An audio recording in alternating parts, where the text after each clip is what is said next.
also like to recognize all the veterans and those in our current enlisted forces here and overseas and thank them for their incredible sacrifices day in and day out so that we may stand here today and celebrate this very solemn day.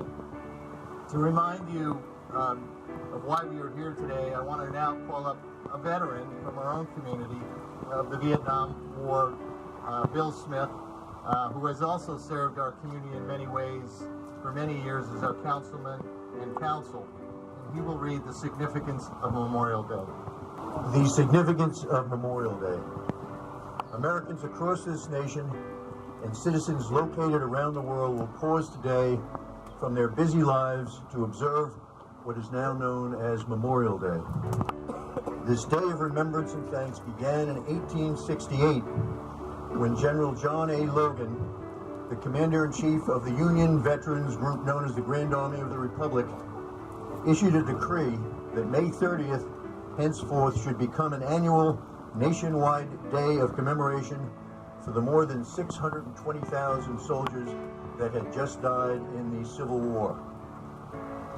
General Logan instructed that thoughts be directed to, quote, cherish tenderly the memories of our heroic dead who made their breast a barricade between our country and its foes, close quote.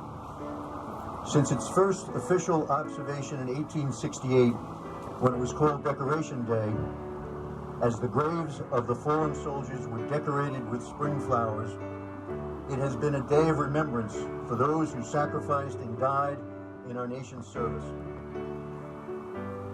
And while it was originally dedicated to honor Civil War soldiers, today it is a celebration in memory of all military personnel who fought and died in all wars, defending and preserving our freedom.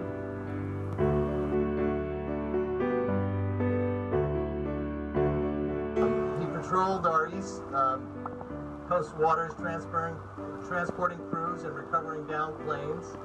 He traveled to the Pacific, transporting troops and supplies, and was an engineer on the landing crafts, dropping troops on the beaches until the very end of the war.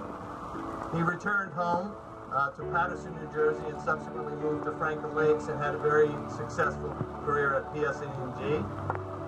And since then, Jack has been a volunteer fireman and a former chief of our fire department since 1954, served 63 years, and that continues to today.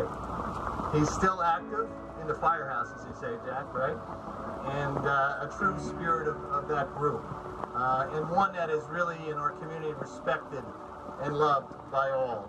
I really consider myself fortunate to know him and to call him my friend. Jack, you are an inspiration to all of us, and we thank you for all you have done for our nation and our local community. Good morning, all. Thank you, Mayor, Your Honor, and members of the governing body for my selection to be honored this morning. I am pleased to represent the VFW and all those who gave up their tomorrow, making it possible for us to do ours today. Many years ago, I read a statement, and it has lived within me since, and I would like to quote it. The bad a man does lives after. The good is often carried with his soul. I sincerely hope that I leave no bad. In closing, it shows to me you care. Being here, it shows to me you care and recognize the reason of Memorial Day.